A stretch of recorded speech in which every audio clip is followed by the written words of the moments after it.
Good evening my dear students.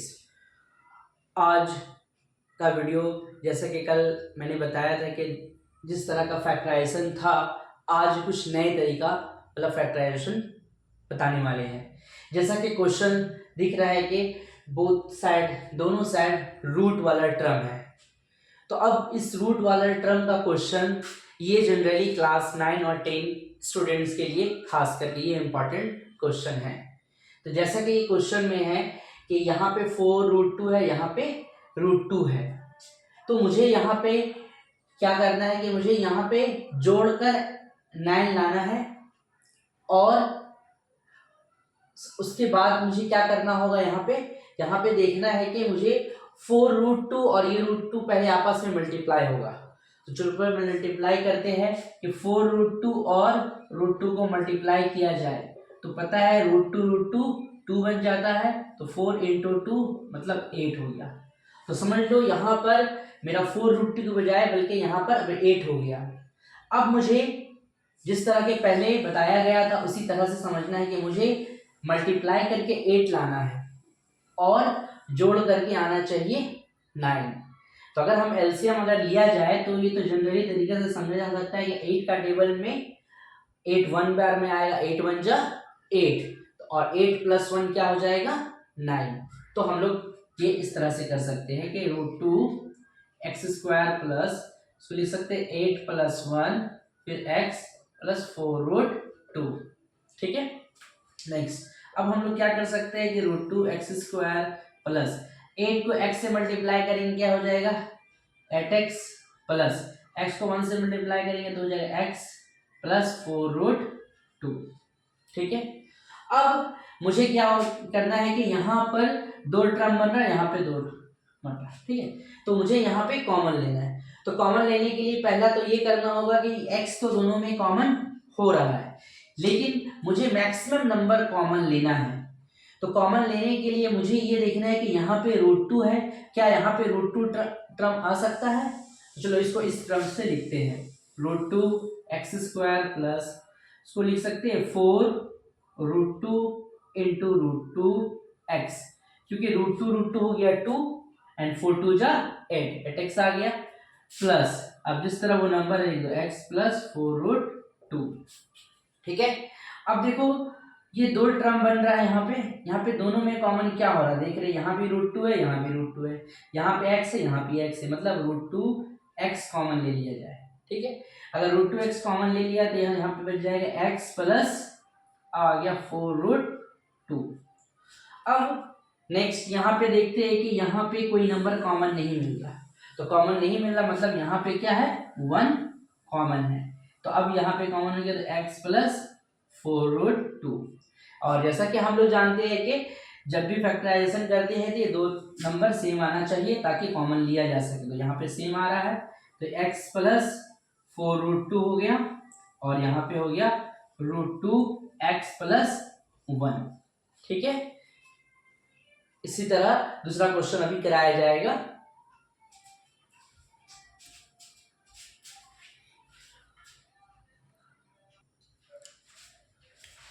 अब जैसा कि दूसरा क्वेश्चन है बोर्ड पर, दूसरा क्वेश्चन ये है कि अभी हमने जैसे इस तरह से क्वेश्चन सॉल्व किया, दोनों साइड में प्लस था।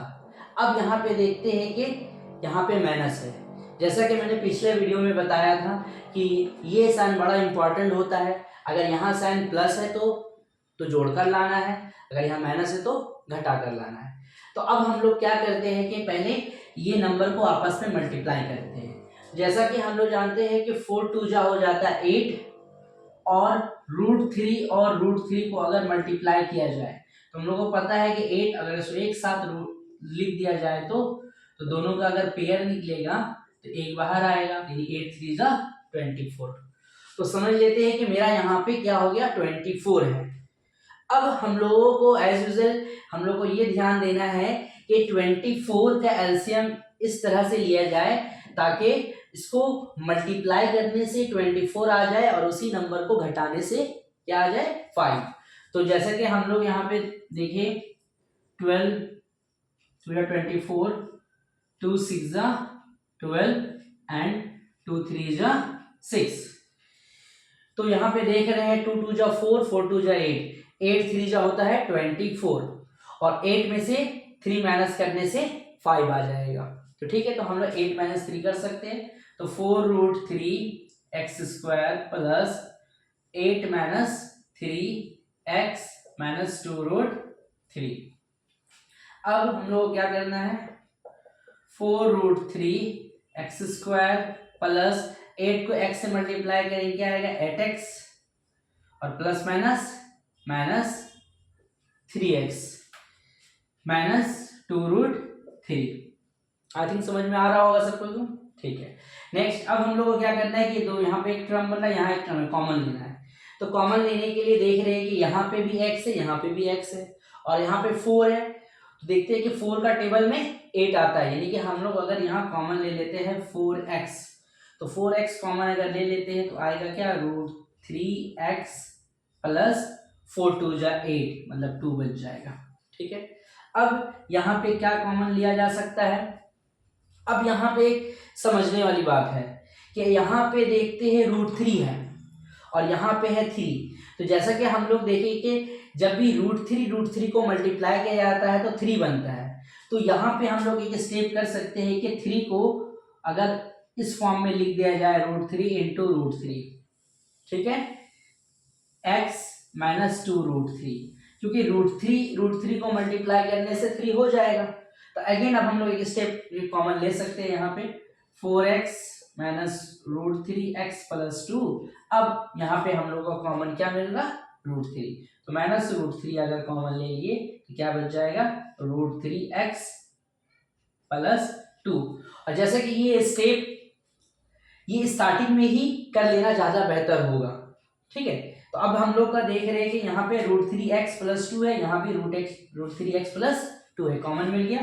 तो ये हो गया रूट 3x प्लस 2, और यहाँ हो गया 4x माइनस रूट 3।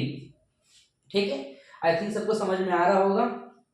अब इस तरह जैसा कि हम लोग देख रहे हैं कि यहाँ पे बोथ साइड में रूट था तो और माइनस था तो वो भी बता दिया गया, और यहाँ पे प्लस था तो भी बता दिया गया।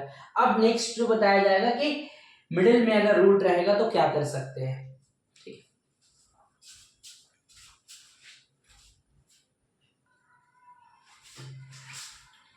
अब देखो नेक्स्ट क्वेश्चन हम लोगों का क्वेश्चन नंबर 3। हमारा क्वेश्चन नंबर 3 ये बता रहा है कि जैसा कि पिछले क्वेश्चन में था कि बोथ साइड में रूट था, अब यहाँ पे देख रहे कि मिडिल में रूट है। तो इस तरह का क्वेश्चंस बनाने के लिए क्या करना होगा। तो देखो सबसे पहले देखते हैं कि यहाँ पे 12 है, मतलब मुझे मल्टीप्लाई करके 12 लाना है और ऐड करने से 5 रूट 3x आना चाहिए। तो सबसे पहला काम ये होगा कि 12 को अगर हम लोग एलसीएम लेते हैं, तो चलो अगर हम लोग यहाँ एलसीएम ले लेते हैं, मान लेते हैं कि 2 से भी लिया जा सकता है, अगर हम 4 से ले लेते हैं तो 4 3 जा 12।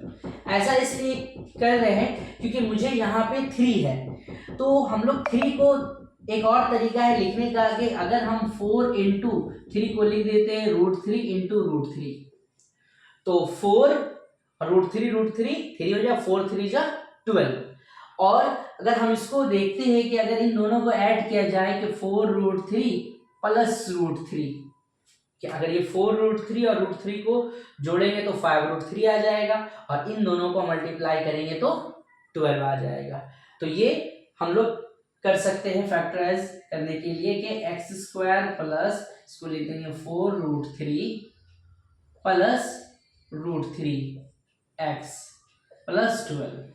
अब हम लोग क्या करेंगे कि एक्स स्क्वायर प्लस मल्टीप्लाई करेंगे तो 4 root 3 two x plus root 3 into x plus 12।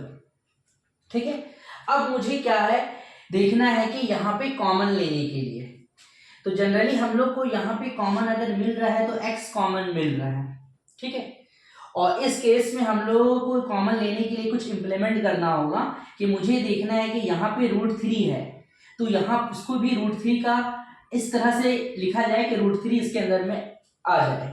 तो हम लोग पहले एक लाइन इसको स्टेप बढ़ाकर करते हैं, square plus 4 root 3x plus root 3x plus, अब 12 को हम लिख सकते हैं 4 इंटू √3 इंटू √3, ठीक है। ऐसा इसलिए कि क्योंकि यहाँ पे √3 कॉमन लेना था, कॉमन लेने के लिए मुझे यहाँ √3 चाहिए, और ये तब मिलेगा जब उसको इस तरह से इम्प्लीमेंट करेंगे। अब देखते हैं कि इन दोनों नंबर में कॉमन x हो रहा है, तो अगर x कॉमन हो गया तो x प्लस 4√3 हो गया, ठीक है। अब इन दोनों में कॉमन यहाँ क्या मिल रहा है, √3 अगर कॉमन ले लेते तो क्या बचेगा, x प्लस 4√3, x प्लस 4√3। अब देखते हैं कि x प्लस 4√3 इसमें भी है, x प्लस 4√3 दोनों में कॉमन हो रहा, तो x प्लस 4√3 हो गया, और यहाँ हो गया x प्लस √3। आई होप आप लोग को समझ में आ रहा होगा। अब इस तरह का क्वेश्चन एक माइनस वाला में भी आता है, वो भी बता दिया जाएगा, ठीक है।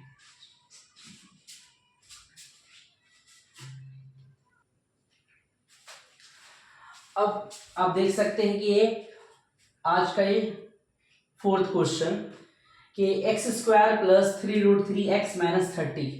जैसा कि पिछला क्वेश्चन में प्लस साइन था, यहाँ पे है माइनस साइन, और मैंने पहले ही बता चुका हूँ कि ये साइन बड़ा इंपॉर्टेंट होता है। अगर यहाँ माइनस रहा तो घटाकर लाना है, अगर प्लस रहा तो जोड़कर लाना है।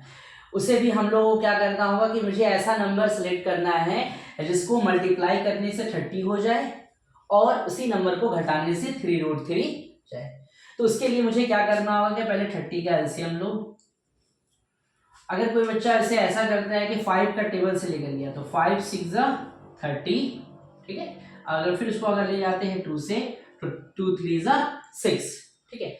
अब हम लोग को देख रहे हैं कि यहाँ पे √3 है, तो कहीं ना कहीं मुझे 3 को ही इम्प्लीमेंट करना होगा। अगर कोई इसे ऐसा कर सकते हैं कि 5 2 10, 5 इंटू 2 इंटू √3 इंटू √3, तो 5 2 10 और √3 3, तो 10 3 30।